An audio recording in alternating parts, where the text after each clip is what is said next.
growing up in a religious environment, it definitely does a mind funk on you.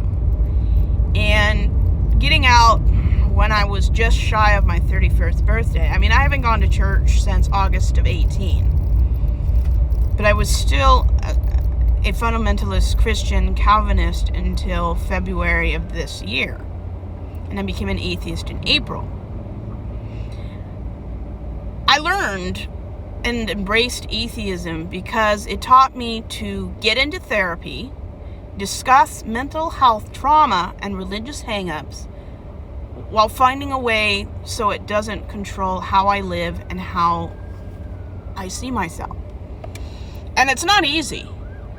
It's never easy to talk about hard things. But the difference between what I used to be and what I am now, I can't not have these discussions. I can't not talk about the bad and the unfortunate.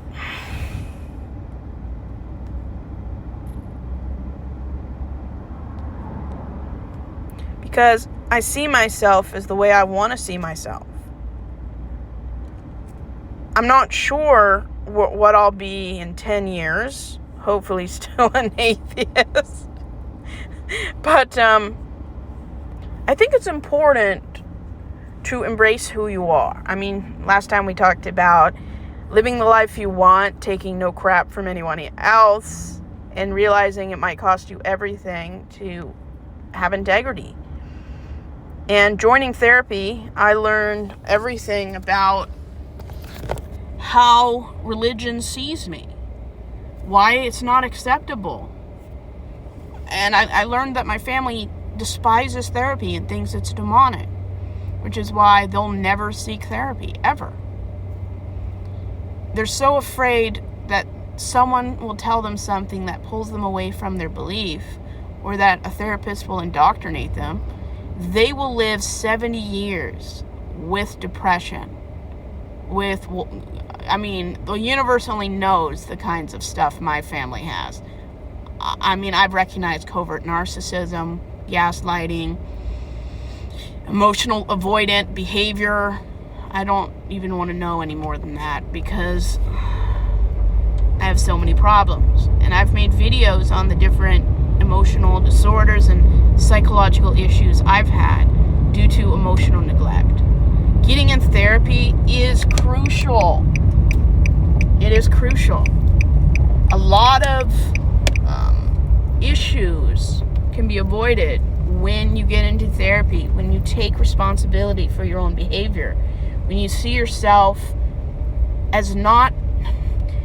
And yeah, you can see yourself as a victim for a time, and then you can start seeing yourself as a survivor, somebody who really didn't even have a chance to see themselves in a healthy way, but somehow found a way to find out that it's not a healthy way to see yourself. Surviving a cult or a religious high control environment is something that should be celebrated. Every day I celebrate that I'm not a part of a man-centered, homophobic, religious cult. Is it easy? Oh no, it's never easy. But my therapist told me the first 6 months of changing from a Christian to an atheist is some of the hardest moments you'll ever experience. Accepting that God is not real and that everything you spent your life believing in is utter hogwash is one of the hardest moments that I ever had. Realizing that I didn't stand a chance against doctrine that stacked the cards so far against me, there was no chance in even trying. And I learned how to see myself in a better way. Therapy didn't have an agenda. They didn't pull me away from God. They didn't pull me away from anything.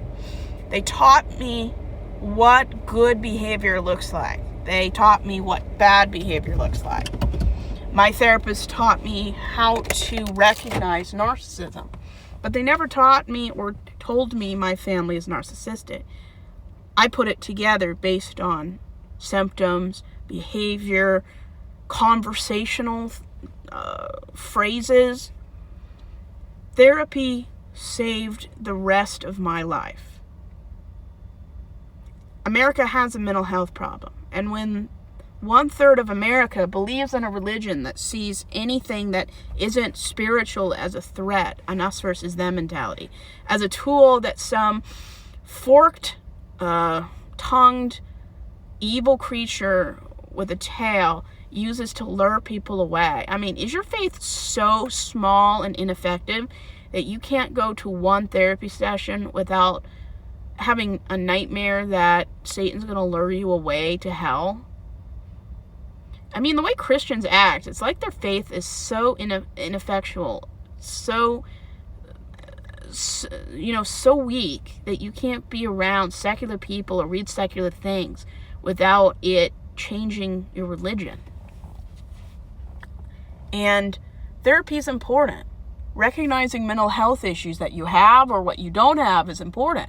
Because if you can recognize symptoms of certain common mental health conditions, I can always recommend to one of my patients that maybe you need to see a doctor or a therapist, because if someone can't tell the difference between reality and fiction, you got a problem. And therapy does help recognize trauma and religious BS. But the goal is not to make you not a Christian. It's to find what kind of life you want and to pursue that life. It taught me about boundaries. It taught me how to stand up for yourself, how to advocate for yourself. And it's really hard if you grew up in a culture that saw women as being silent or being rebellious. And it's not easy. And my family, including my roommate, take great offense when I call them on their crap. When they gaslight me and treat me in a way where I feel like I'm being invalidated, or my feelings or my behavior is being invalidated. I call people out. And I have the finances and independence, I can just leave. If people can't or won't respect me, and they don't respect that therapy, if you find a good, qualified therapist, you are progressing toward healing and finding a life you want. It may take years to get there. But people who don't respect therapy and tell you not to seek therapy, it's a red flag for me. And I fully understand if they chose a bad therapist or had an experience where a therapist didn't obey the law. I understand that. But you don't stop eating because you have one bad food experience. You don't stop drinking because there's something going around saying that there's water infected. You have to keep looking for something better. And therapy does help. It's not a crutch, and it's not a substitute for a partner. It's a journey. And when you're tired of living a life where you have no boundaries, no safe place to talk about your feelings, it's a great place to start.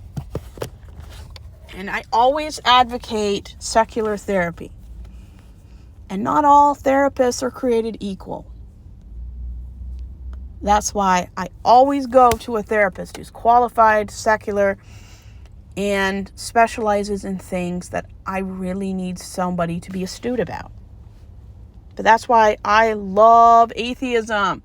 It doesn't limit my potential, and it pushes me to pursue better mental health.